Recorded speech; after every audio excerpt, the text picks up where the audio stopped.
Hello అండి. కథా ప్రేమికులందరికీ మీ లక్ష్మీ శ్రీనివాస్ నమస్సుమాంజలి. Lakshmi Srinivas the storyteller కథా కాలక్షేపానికి అందరికీ స్వాగతం, సుస్వాగతం. అలాగే మీ అందరికీ ఒక స్మాల్ రిక్వెస్ట్ అండి. మన ఛానల్లో కొన్ని కథలు, నావెల్స్ పెట్టాను. అవి కొంచెం మీరు చెక్ చేసి మీరు విన్నాక మీకు నచ్చినట్లయితే, అలాగే ఇంకా నేను ప్రజెంట్ చేసే విధానంలో ఏమైనా మార్పులు చేర్పులు చేసుకోవాల్సి ఉంటే తప్పకుండా కమెంట్ సెక్షన్లో తెలియచేయండి. మన ఛానల్ని సబ్స్క్రైబ్ కూడా చేసుకొని నన్ను సపోర్ట్ కూడా చేయండి, సరేనా? ఇక కథలోనికి వెళ్దాము. మన ఛానల్లో కొమ్మూరి వేణుగోపాలరావు గారు రాసిన ప్రేమ నక్షత్రం 7వ భాగం నా మాటల్లో 6 భాగాలు మన ఛానల్లో ఉన్నాయి. విన్నాక ఇది కంటిన్యూ చేయండి, సరేనా? ఇక కథలోనికి వెళ్తే, అదిగో తమ కాటేజీలు వచ్చేసాయి. పెద్ద యజ్ఞం చేసినట్లయింది. శైలజ పడుకొని ఉంటుందా? ఈ అర్ధరాత్రి పూట ఎవ్వరూ చూడరు. ఆమెను ప్రాధేయపడచ్చు, ప్రసన్నురాల్ని చేసుకోవచ్చు. కానీ ఆమె కాటేజీ ఏది? మైకపు తరంగాలు లేస్తున్నాయి. మొదట 43వ నెంబర్ కాటేజ్ దగ్గరికి వెళ్ళాడు. లోపల అడుగు పెట్టబోతూ నో ఇది కాదు అనుకొని తిరిగి రోడ్డు మీదకి వచ్చేశాడు.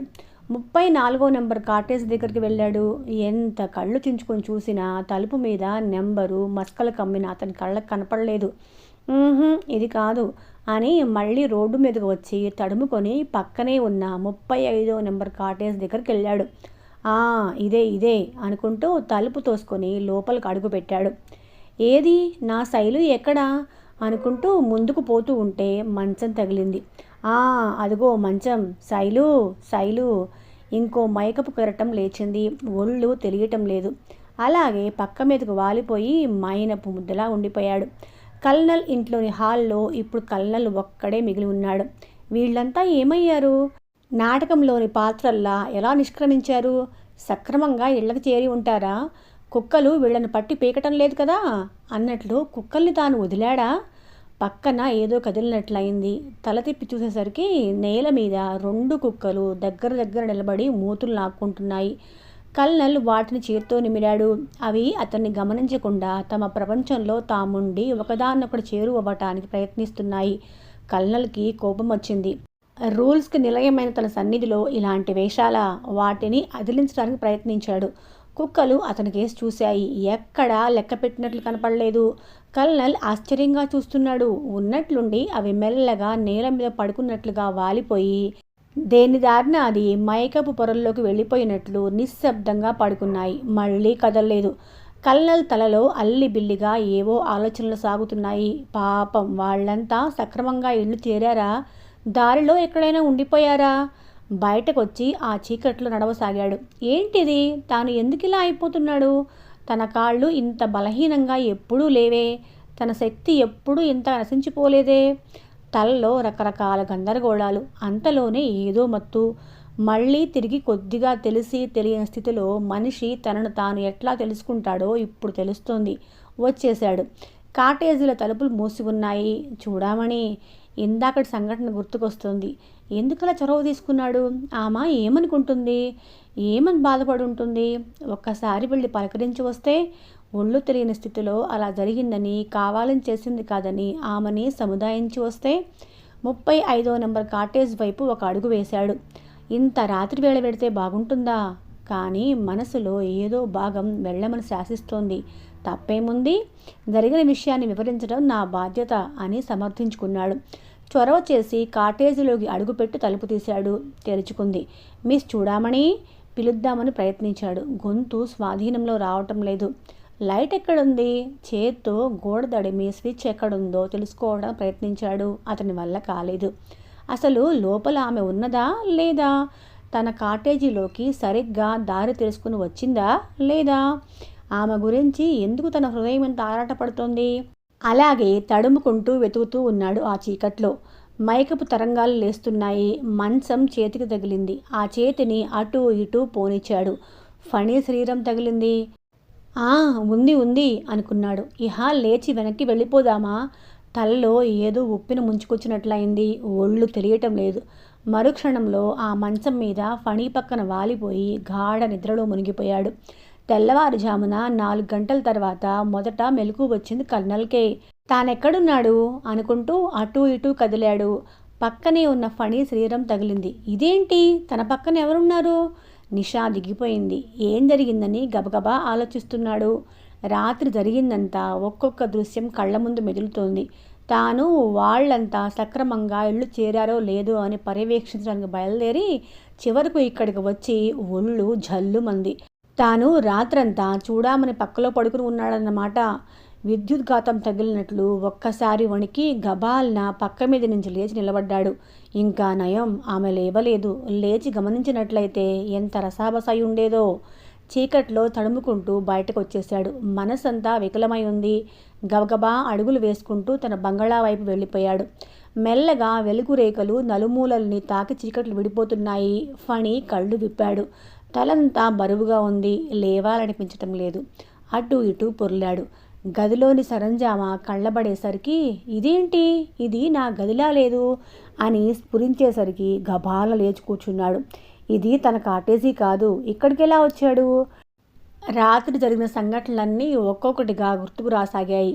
తాను దారి తప్పి ఎవరి కాటేజీలోనో పడుకున్నాడు. ఎంత పొరపాటైపోయింది. ఈ కాటేజీలో ఉన్నవాళ్ళు ఏమయ్యారు? గబగబా బయటకు వచ్చి నెంబర్ చూశాడు. గుండెలు అవిసిపోయినట్లయ్యాయి. ఇది చూడామణి కాటేజీ. చూడామణి ఎక్కడున్నట్లు? ఎవ్వరూ చూడకముందే తాను ఇక్కడి నుంచి జారుకోవాలి. సరిగ్గా అంతకుముందే 43 నెంబర్ కాటేజీలో ఉన్న శైలజకు మెలకు వచ్చింది. ఆమెకు వెంటనే ఇది తన గది కాదని అర్థమైపోయింది. అంతేకాదు, ఫణి కాటేజీ అని కూడా గ్రహించింది. తాను రాత్రంతా ఫణి ఇంట్లో అతని పక్క మీద పడుకుని ఉన్నదా? ఆమెకు వెంటనే ఈ సంఘటన బాగుందనిపించింది. కానీ అంతలోనే లీలగా రాత్రి చూసిన దృశ్యం కళ్ళ ముందు మెదిలింది. కోపంతో గుండె ఎగిసిపడింది. సరే, తానిక్కడ ఒళ్ళు తెలియని స్థితిలో పడుకొని ఉంది. కానీ ఫణి ఏమైనట్లు? లేచి ఇల్లంతా కలయి వెతుకుతూ ఉన్నట్లుగా ఒక్కసారి అటూ ఇటూ చూసి గుమ్మం దగ్గరికి వచ్చింది. తలుపు తెరిచింది. వెంటనే కొయ్యబారిపోయి నిలబడిపోయింది. ఫణి చూడామణి ఇంట్లోంచి బయటకు వస్తున్నాడు. చూడామణి ఇంట్లోంచి వస్తూ ఏదో తోచి తల ఎత్తి తన గుమ్మంలో నిలబడి ఉన్న శైలజను చూసి నిర్ఘాంతపోయి ఉండిపోయాడు. శైలజ కళ్ళ వెంట నిప్పులు కురిపిస్తూ అతని వంక చూస్తుంది. ఏదైతే జరగకూడదు అనుకున్నాడో అదే జరిగింది. ఎవరి కళ్ళ పడకూడదు అనుకున్నాడో వాళ్ళ కళ్ళ పడ్డాడు. దినచర్యలో యాంత్రికమైన విషయాలలో స్త్రీ పురుషుడికి భయపడుతూ ఉంటుంది. సున్నితమైన విషయాల్లో పురుషుడు స్త్రీకి భయపడుతూ ఉంటాడు. బెక్కమొహం వేసుకొని ఒక్కొక్క అడుగు వేస్తూ తన కాటేజీ వైపు వచ్చాడు. అప్పటికింకా మనుషుల సంచారం మొదలు కాలేదు. శైలు, లోపలికి పోదారా, నీతో మాట్లాడాలి. అక్కర్లేదు, రాత్రంతా నువ్వు అక్కడే పడుకున్నావు కదూ? పడుకున్నాను, కానీ ఒక్కడనే పడుకున్నాను అంతే. ఆమె ఒక్క మాట మాట్లాడలేదు. ఎదురుగా ఉన్న అతన్ని రాసుకుంటూ సర్రును దిగిపోయింది. తన కాటేజీ వైపు వెళ్లకుండా పార్కు వైపు పిచ్చిదానిలా నడిచి వెళ్ళి పార్కులో కూర్చొని వెక్కి వెక్కి ఏడవసాగింది. ఫణి చేష్టలు ఉడిగిపోయినట్లు ఒక్క నిమిషం అక్కడే నిలబడిపోయాడు. తర్వాత తేరుకొని ఓ నిట్టూర్పు విడిచి లోపలికి వెళ్ళి తలుపేసుకున్నాడు. 34 నెంబర్ కాటేజీలో పడుకొని ఉన్న చూడామణి కళ్ళు విప్పింది. వెంటనే ఆమె ఆలోచన చురుగ్గా పనిచేస్తుంది. తాను తన ఇంట్లో లేదు. రాత్రి జరిగిందంతా సినిమా రీల్ లాగా మనసులో గబగబా తిరుగుతోంది. గభాలన మంచం మీద నుంచి లేచి బయటకు వచ్చి చూసుకునేసరికి సిగ్గుతో చచ్చిన చావయింది. తల తిప్పి అటూ ఇటూ చూసేసరికి ఎవ్వరూ కనిపించలేదు. గప్ చిప్గా యువతలకొచ్చి చల్లగా తన కాటేజీలోకి వెళ్ళిపోయింది. కల్నల్ తన బంగళాలో అటూ ఇటూ తిరుగుతూ చిన్నులు తొక్కుతూ ఉన్నాడు. ఆల్కహాల్కి విరుగుడు కనిపెట్టమంటే అంతకంటే ప్రమాదకరమైన మందు కనిపెడతాడా? రాత్రి ఎంత రభస జరిగిపోయింది. దీని గురించి బయటకు వస్తే ఏమైనా ఉందా? రాముణ్ణి పిలిచి అర్జెంటుగా ఫణిని పిలుచుకొని రమ్మన్నాడు. అతను వచ్చే వరకు పైప్ కాలుస్తూ అసహనంగా అటూ ఇటూ తిరుగుతూనే ఉన్నాడు. తన కోసం ఎందుకు కబురు చేశాడో ఫణికి తెలుసు. ఎదురుగుండా తప్పు చేసినట్లు నిలబడ్డాడు. మిస్టర్ ఫణీంద్ర, నేను అడిగిందేంటి, మీరు కనిపెట్టిందేంటి? What nonsense you have done? Sorry sir, పొరపాటు జరిగిపోయింది. ఇదేమన్నా చిన్న పొరపాట? ఈ ట్యాబ్లెట్లు మార్కెట్లోకి వెళితే ఎంత అనర్థం జరుగుతుందో ఊహించారా? ఎన్ని వేలు లక్షల మంది ఆల్కహాల్కు అలవాటు పడినట్లు ఈ మాయదారి ట్యాబ్లెట్ల అలవాటుకు లోనై దానికి ఎలా బానిస అయిపోతారో ఆలోచించారా? ఇలాంటి ట్యాబ్లెట్లు, ఇంజక్షన్ల కోసమే కొంతమంది పేషెంట్లు డాక్టర్ల చుట్టూ ఉన్మత్తులుగా తిరుగుతారని తెలీదా? దేశంలో మరికొన్ని లక్షల మంది ఉన్మత్తులు తయారు చేయటానికి మన కంపెనీ మూల కారణమవుతుందా? ఎక్స్క్యూజ్ మీ సార్, నా ప్రయోగం విఫలమైంది. నేను చేసింది పెద్ద తప్పిదమే. మిస్టర్ ఫణీంద్ర, మీరు తయారు చేసిన మెడిసిన్ ఎంత ఉంది? చాలానే ఉంది sir. Destroy that, you can go. Phani వెళ్ళిపోయాక కల్నల్ చాలా అసహనంగా గడిపాడు. అతని మనసేం బాగాలేదు. క్రమంగా అతని ఆలోచనలు చూడామణి వైపు మళ్ళాయి. రాత్రి అంత అసభ్యంగా ప్రవర్తించాడేంటి? లీలగా ఏవేవో దృశ్యాలు గుర్తుకు వస్తున్నాయి. డిన్నర్ జరిగేటప్పుడు తాను ఆమె దగ్గరగా వెళ్ళాడు. భుజాల మీదుగా చేతులు వేశాడు. దగ్గరకు లాక్కున్నాడు. అంతటితో అయిందా? ఆమె కాటేజీకి వెళ్ళాడు. రాత్రంతా ఆమె పక్కలోనే పడుకున్నాడు. ఏ స్త్రీ అయినా ఇలాంటి చర్యల్ని క్షమిస్తుందా? తాను ఆమె కళ్ళెదుట ఎలా పడతాడు? పడకూడదు అనుకుంటూ పక్కకి తిరిగాడు. కళ్ళెదుట చూడామణి వచ్చేసింది తనను నిందించటానికి. తన తప్పును తెలియజేసేందుకే వచ్చేసింది. అదుగో ఆ కళ్ళల్లో ఆవేశం. అంతటి పురుషాగ్రసురుడైన కల్నల్కు భయం పట్టుకుంది. కూర్చోండి. రాత్రి అలాంటి పార్టీ ఎందుకు ఏర్పాటు చేశారు? గదిగో యుద్ధరంగంలోకి దిగుతోంది. పొరపాటు జరిగిందని ఒప్పుకుంటున్నాను. మీ పట్ల చాలా అసభ్యంగా ప్రవర్తించాను. అసభ్యంగా అంటాడేంటి? అంత కాని పని ఏం చేశాడు? అసలు చూడామణికి ప్రొద్దుటి నుంచి మనసు ఉండబట్టడం లేదు. రాత్రి జరిగిన సంఘటన సగం సగం గుర్తుకొచ్చి సగం రాక లోపల కలవరంగా ఉంది. కళ్ళలు ఎలా ఉన్నారో అని చాలా వ్యాకులపాటుగా ఉంది. దానికి తోడుగా బైనాక్యులర్స్ పట్టుకొని టెర్రస్ మీద గోచరించలేదు. అతన్ని చూడాలని మనసు ఆరాటపడింది. మాట్లాడటానికి ఏదో వంక పెట్టుకొని ఇలా తెగించి వచ్చింది. ఎందుకని అలా చేశారు? అది అది తెలియని స్థితిలో జరిగిపోయింది. ఎంత తెలియని స్థితిలో ఉంటే మాత్రం అత్యాచారాలు చేయవచ్చా? చెయ్యకూడదు మరి, కానీ చేశాను. ఏం చేశాడు అసలు? తనకేమీ శరీరంలో మార్పులే కనపడటం లేదు. ఏం జరిగిందో తెలుసుకుందామని ఆమెకు కుతూహలంగా ఉంది. అతని ముఖంలోకి సీరియస్గా చూసింది. టాబ్లెట్ చాలా ఘోరంగా ఎఫెక్ట్ ఇచ్చింది. నేనేం చేస్తున్నానో నాకు తెలియలేదు. మీ భుజాల మీద చేతులు వేసి దగ్గరకు లాక్కున్నాను. అవును, గుర్తొస్తుంది. తన భుజాల మీద అతని చేతులు. ఇంతటి బలిష్టమైన కల్నల్ ఎంత హాయిగా ఉన్నాడు. లాక్కుని కొంచెం దగ్గరగా వచ్చాను. కానీ ఇంతలో మీరే తోసేశారనుకుంటాను. దూరంగా జరిగాను. చూడామణికి ఉసూరు అనిపించింది. చాలా నిస్పృహగా కూడా ఉంది. దూరంగా తోసేసిందా? అయ్యో అనుకుంది. తర్వాత మీరంతా వెళ్ళిపోయారు. సరిగ్గా ఇళ్లకు చేరుకున్నారో లేదో అని వెంటనే వచ్చాను. మీ కాటేజీలోకి వచ్చాను. ఆమెకు ఆశ్చర్యంగా ఉంది. ఏమిటి? అర్ధరాత్రి పూట తన కాటేజీలోకి వచ్చాడా? అంతటితో ఊరుకున్నానా? మీరు సరిగ్గా పడుకున్నారో లేదో చూద్దామని తాపత్రయం. చీకట్లో తడుముకుంటూ మీ మంచం దగ్గరికి వచ్చాను. సరిగ్గా అప్పుడే తల గిర్రును తిరిగి ఏదో మత్తు ఆవహించినట్లయి మీ మంచం మీద పడుకొని పక్కకు వాలిపోయాను. చూడామణికి బుగ్గలు ఎరిపెక్కాయి. ఒళ్ళంతా తలదించినట్లయింది. అతను తన పక్కనే పడుకున్నాడా? ఇంతలో ఇంకో అనుమానం వచ్చింది. తాను రాత్రంతా శైలజ కాటేజీలో ఉంది. ఒకవేళ తన కాటేజీలో శైలజ పక్కన అతను ఉన్నాడా? అసూయతో మనసు భగ్గుమంది. కానీ మళ్ళీ వెంటనే తార్కికంగా ఆలోచించింది. తాను వెళ్ళేసరికి ఇంట్లో ఎవ్వరూ లేరు. తను పొరబడి ఉన్నట్లుగానే అతను పొరబడి శైలజ కాటేజీకే వచ్చి ఉంటాడు. అంతేకాదు, తెల్లవారే వరకు మీ పక్కనే పడుకున్నాను.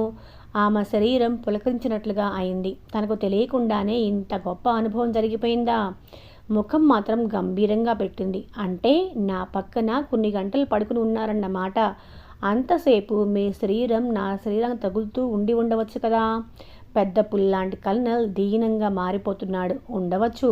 మధ్య మధ్య మీ చేతులు పడకూడని రీతిలో నా ఒంటి మీద పడి ఉండవచ్చుగా. ఉండవచ్చు. ఇది చాలా అన్యాయం. అందుకే నన్ను శిక్షించమంటున్నాను. ఏం శిక్ష విధించాలి? మీ ఇష్టం. ఇంకొకరు నేరం చేస్తే నేను ఒప్పుకోలేదు. నేను నేరం చేసినప్పుడు మీరు దయతలచకూడదు. చూడామణి అటూ ఇటూ చూసింది. గోడకు తగిలించి ఉన్న హంటర్ ఆమె కళ్ళబడింది. ఏదో ఆలోచన వచ్చి గోడ దగ్గరికి వెళ్ళి హంటర్ చేతిలోకి తీసుకుంది. కల్నల్ ఆమె ముఖంలోకి చూస్తున్నాడు. ఇద్దరి మధ్య కొన్ని గజాల ఎడముంది. చూడామణి హంటర్ని కొంచెం పైకెత్తింది. ఆమె చెయ్యి విసురుగా వచ్చింది. ఆ విసురుకు హంటర్ ఆమె చేతిలో నుండి దూసుకెళ్ళి అతని మెడకు చుట్టుకొని నల్లని పూలమాలలా ఉండిపోయింది. కల్నల్ నిర్ఘాంతపోయి అలానే చూస్తూ ఉండిపోయాడు. చూడామణి కూడా ఒక్క నిమిషం అతని ముఖంలోకి చూస్తూ అలాగే నిలబడి ఉంది. తర్వాత గిరుక్కున తిరిగి మెరుపులా బయటకెళ్ళిపోయింది.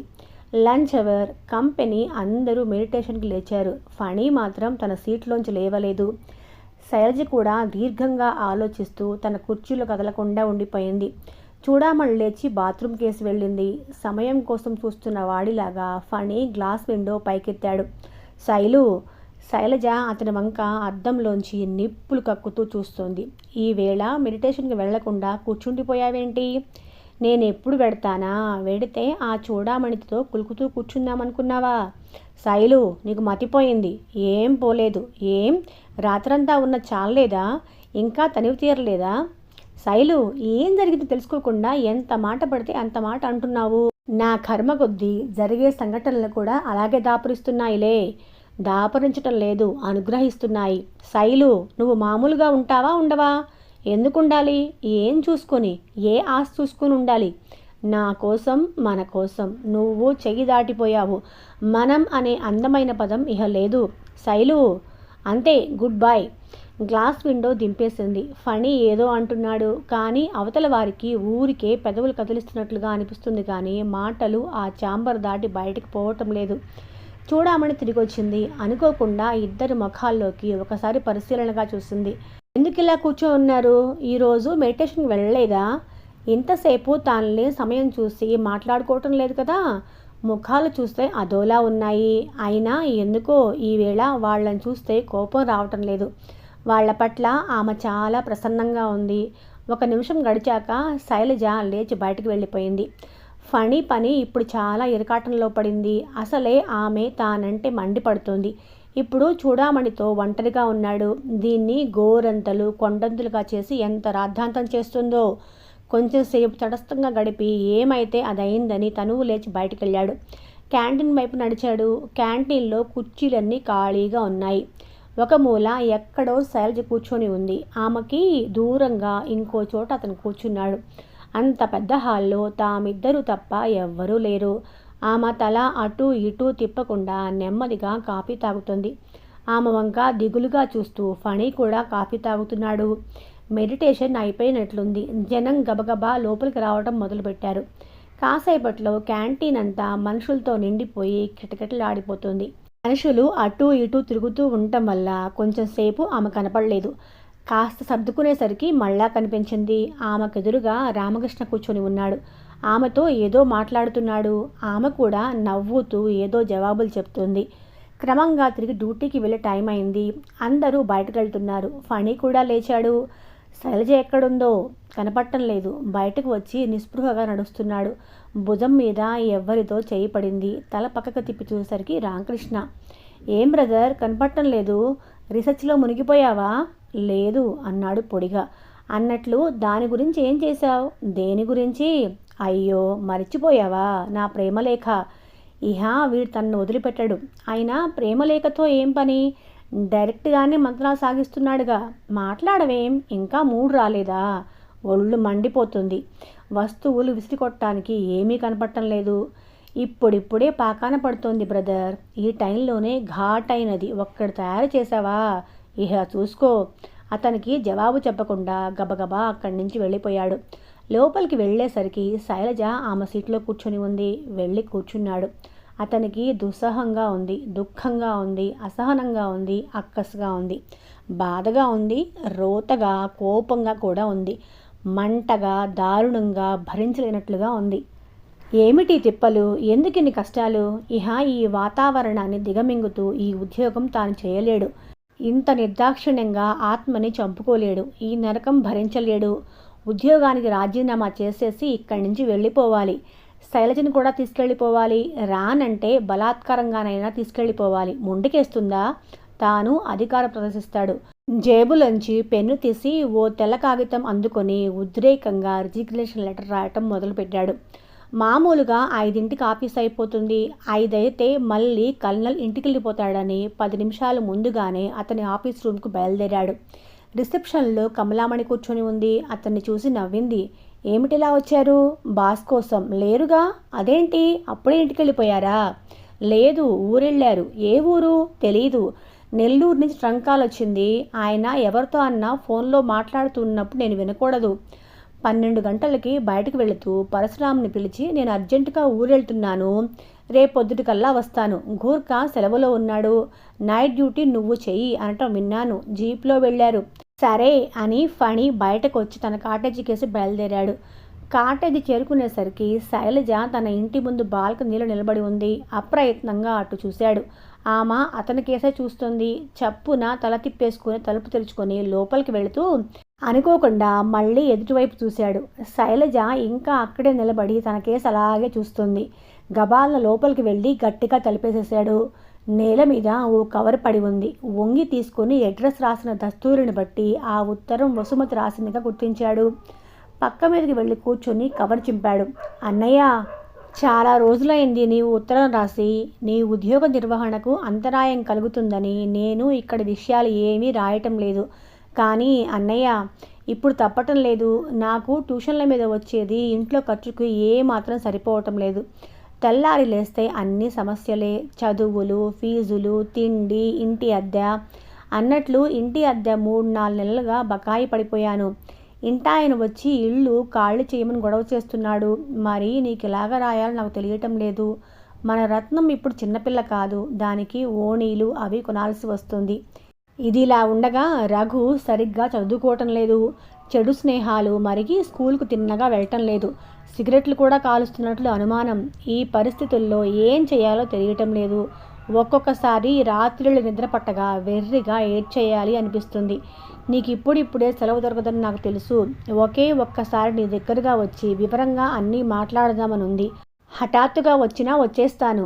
ఈ విషయాలన్నీ నేను ఉండబట్టలేక రాస్తున్నాను కానీ నీ మనసు పాడు చేయాలని కాదు. ఇట్లు వసు. అతని మనసంతా కలిచివేసినట్లయింది. చదువు పూర్తి చేసి సంపాదన పరుడై ఉండి కుటుంబానికి ఏ విధంగా ఉపయోగపడలేకుండా ఉన్నాడు. 6 నెలల గడువు నిండితే గాని తాను ఇక్కడి నుంచి కదలటానికి వీల్లేదు. ఎదుట ఒక బృహత్తరమైన సమస్య ఉంది. చెల్లెలి కార్యదక్షత మీద నమ్మకం ఉంది. అందుకే ఇన్నాళ్ళు రెస్పాన్సిబిలిటీ ఆమెకు వదిలేసి ఊరుకున్నాడు. కానీ ఇప్పుడు వ్యవహారం బెడిసికొట్టేలా ఉంది. లేచి అల్మరా తెరిచి అకౌంట్ బుక్ తెరిచి తానింతవరకు బ్యాంక్లో ఎంత సేవ్ చేశాడో చూసుకున్నాడు. ఖర్చులన్నీ పోను దాదాపు 2,000 దాకా ఉంది. రేపు బ్యాంకుకు వెళ్ళి కొంత డబ్బు డ్రా చేసి చెల్లెలకు పంపించాలి. అక్కడ తన కుటుంబాన్ని ఒక అబల మీద వదిలి వచ్చేశాడు. ఇక్కడ ఎవరి కోసమైతే ఇంత త్యాగం చేసి నానా అగచాట్లు పడుతున్నాడో ఆ వ్యక్తి తనని అనుమానిస్తోంది. మనసంతా వికలంగా ఉంది. కాసేపు అలా తిరిగి వద్దామని గుమ్మం దగ్గరికి వచ్చి తలుపు తీశాడు. రివ్వుమని ఏదో వచ్చి చేతుకు కొట్టుకొని కింద పడింది. ఏమిటో అని చూసేసరికి కాగితం చుట్టి ఉన్న రాయి. వంగి అందుకున్నాడు. రాయిని చుట్టి ఉన్న కాగితం విప్పాడు. నేను నీతో చాలా మాట్లాడాలి. 1 గంటలో స్టేషన్కు రా. వెయిటింగ్ రూమ్ దగ్గర వెయిట్ చేస్తూ ఉంటాను. శైలజ. ఏమిటిది, కళ నిజమా అనుకుంటూ ఎదురుగా చూశాడు. 34వ నెంబర్ కాటేజీ బాల్కనీలో నిలబడి శైలజ అతని వంక చూస్తుంది. వస్తావుగా అని ప్రశ్నిస్తున్నట్లుగా ఉన్నాయి ఆమె కళ్ళు. రాను అన్నట్లుగా సంజ్ఞ చేద్దామనుకున్నాడు. కానీ మగవాడు కుదరలేదు. ఏం చెప్పు, ఎందుకు రావాలి? అంతా తనిష్టమేనా? వస్తే మళ్ళీ చివాట్లు పెట్టడానికా? ఏంటి ఆలోచిస్తున్నావు? వస్తాన్లే అన్నట్లు తల ఊపాడు.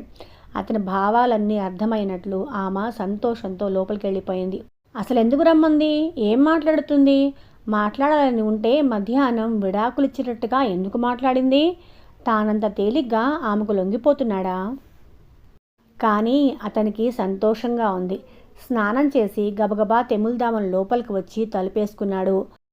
5ంటికి 10 నిమిషాల ముందుగా ఫణి కల్నల్ని చూడటానికి వెళ్ళినప్పుడు చూడామణి మనసులో అనేక ఆలోచనలు అలుముకుంటున్నాయి.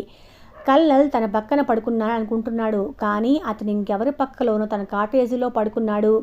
తాను శైలజ కాటేజీలో పడుకుంది రాత్రంతా. మరి శైలజ ఎక్కడున్నట్లు? ఫణి సంగతి ఏంటి? ఎంత వద్దనుకున్నా ఆమె మనసును బలహీనం చేస్తూ ఈ ఆలోచనలు ఆక్రమిస్తూనే ఉన్నాయి. అంతేకాకుండా తాను రాత్రంతా శైలజ కాటేజీలో ఆమె పక్క మీద పడుకొని ఉండటం ఆమెకు గిల్టీగా ఉంది. 5 అయ్యేసరికి ఇద్దరూ తమ తమ ఛాంబర్స్లోంచి బయటకొచ్చారు. చూడు శైలజ. వసారాలో ఆమె ముందు నుంచి దాటి వెళ్ళబోతున్న శైలజ పిలుపు విని ఆగిపోయింది. నిన్న రాత్రి ఎంతోసేపు పక్కపక్కన కూర్చొని డిన్నర్లో పాల్గొన్నా కూడా ఈవేళ తిరిగి ఆఫీసులో అంటీ ముట్టనట్లుగానే రిజర్వ్డ్గానే ఉంది. హఠాత్తుగా ఇలా పిలిచేసరికి ఆశ్చర్యం అనిపించింది. ఆగి ప్రశ్నార్థకంగా ఆమె ముఖంలోకి చూసింది. రాత్రి నీ పట్ల చాలా అనాచారం చేశాను అంటే ఫణికి తనకు సంబంధం ఉన్నట్లు ఆమెకు తెలుసునా? నీ ఫణిని రాత్రంతా నేను అని చెప్పబోతున్నదా? రాత్రి నేను నీ ఇంట్లో నీ పక్క మీద గడిపాను. తెల్లారితే గాని ఆ సంగతి తెలియలేదు. పొద్దుటి నుంచి ఈ విషయం నీకెలా చెప్పాలా అని సందేహిస్తున్నాను. శైలజ ఆంతర్యంలోని మబ్బులు ఒక్కసారిగా విడిపోయినట్లయింది. ఆమె ముఖం వెలుగుతో నిండిపోయింది. ఎంత శుభవార్త! పర్వాలేదులేండి అంది బయటకు బింకంగా. చూడామణికి ఇంకో విషయం తెలుసుకుందామని ఆతృతగా ఉంది. కానీ శైలజ తేలటం లేదు.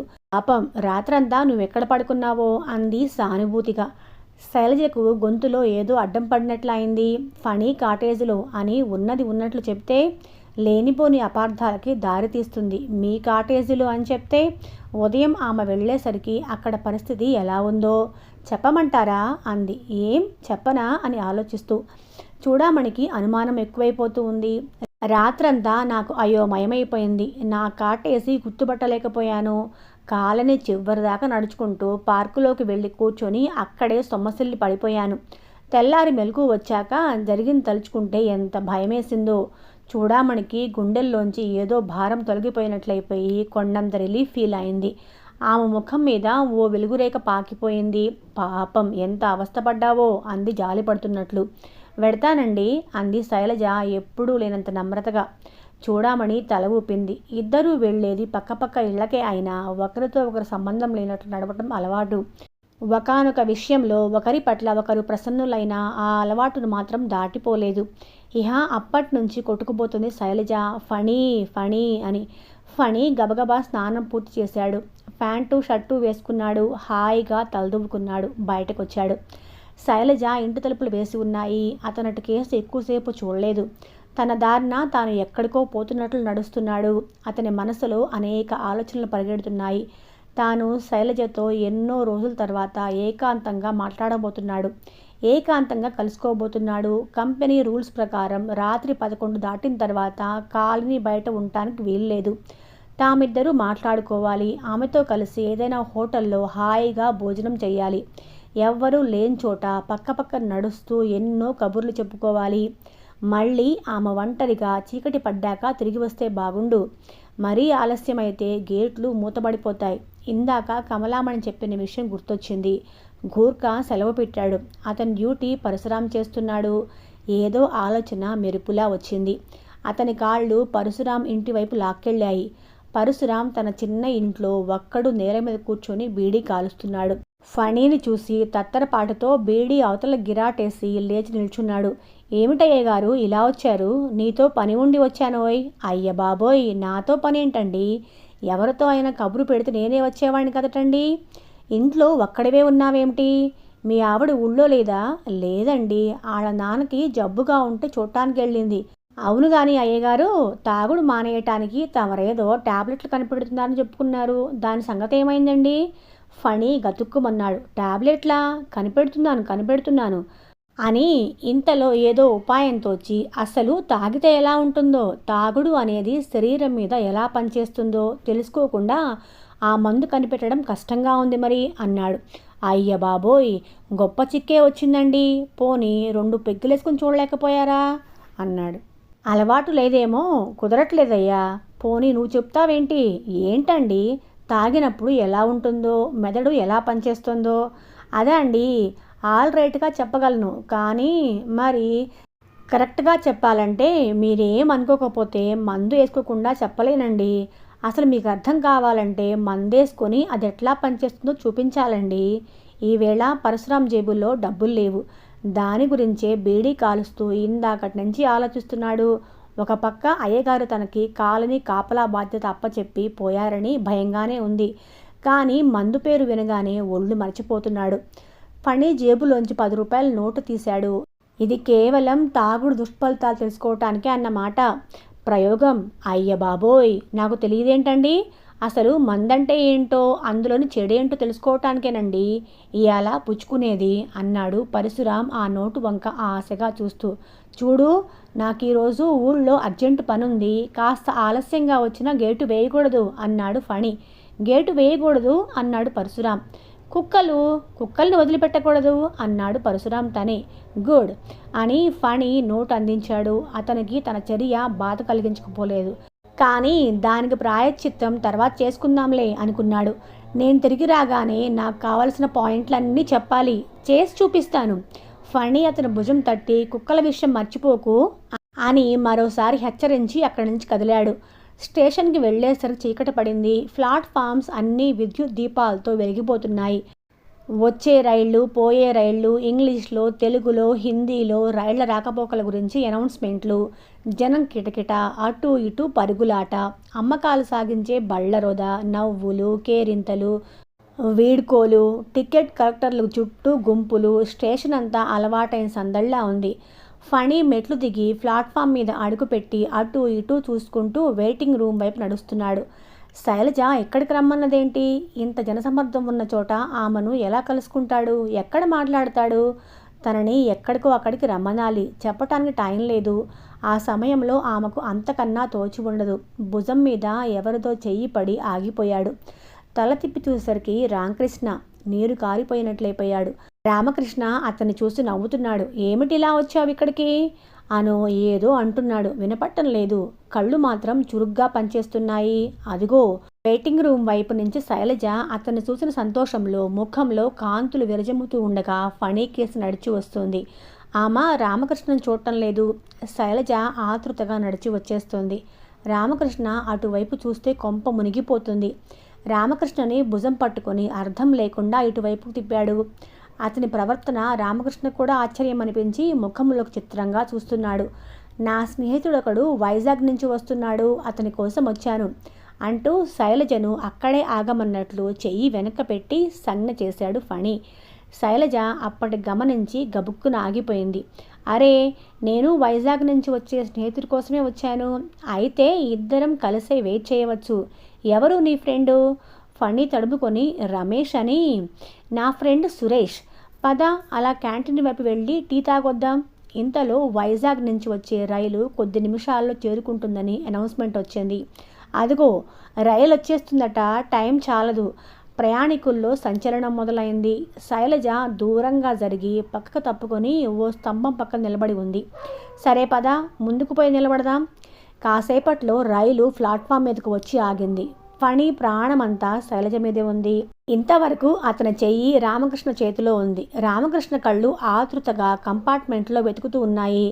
అలా వెతుకుతూ ఉన్న కళ్ళు ఓ కంపార్ట్మెంట్ తలుపు దగ్గర నిలబడి సూట్ కేసుతో దిగబోతూ ఉన్న ఓ అందమైన యువతి మీద పడి అలాగే నిలిచిపోయాయి. ఆ యువతి వసుమతి. అనుకోకుండా అతని చెయ్యి ఫణి చేతిని విడిచిపెట్టింది. ఇదే అవకాశం అనుకొని ఫణి తన స్నేహితుడి కోసం గాబరాగా పరిగెత్తినట్లు అతన్ని తప్పించుకొని ముందుకెళ్ళిపోయాడు. వసుమతి అతన్ని చూడలేదు, అతన్ని గమనించే స్థితిలో లేడు. శైలజ అతని కోసం నిరీక్షిస్తూ స్తంభం చాటున నిలబడి ఉంది. జరుగుతోన్నదంతా ఆమె గమనిస్తూనే ఉంది. మరో సమయంలో అయితే ఆమె కోపం తెచ్చుకునేదే. కానీ ఫణితో పునఃసమాగమం కోసం మనస్సు తహతహలాడిపోతుంది. ఆతృత తప్ప ఆవేశం లేదు. శైలు రా, అటువైపు పోదాం. ఆమె చెయ్యి పట్టుకుని ఇంచుమించు లాక్కొని పోతున్నట్లుగా ప్లాట్ఫామ్కు అవతల వైపు తీసుకుని పోయాడు. కానీ ఏకాంతం ఎక్కడ దొరుకుతుంది? ఈ కథకు ఈరోజు ఇక్కడితో విరామం ఇచ్చేద్దాం. కథ ఇక్కడి దాకా విన్నారనే అనుకుంటున్నాను. విన్నవాళ్ళు తప్పకుండా మీ అభిప్రాయాన్ని కమెంట్స్లో తెలియచేయండి. అలాగే దీనికి ముందు భాగం కూడా మన ఛానల్లో ఉంది, తప్పకుండా విజిట్ చేయండి. సరేనా అండి? మళ్ళీ కథను రేపు కొనసాగిద్దాం. అప్పటిదాకా సెలవు.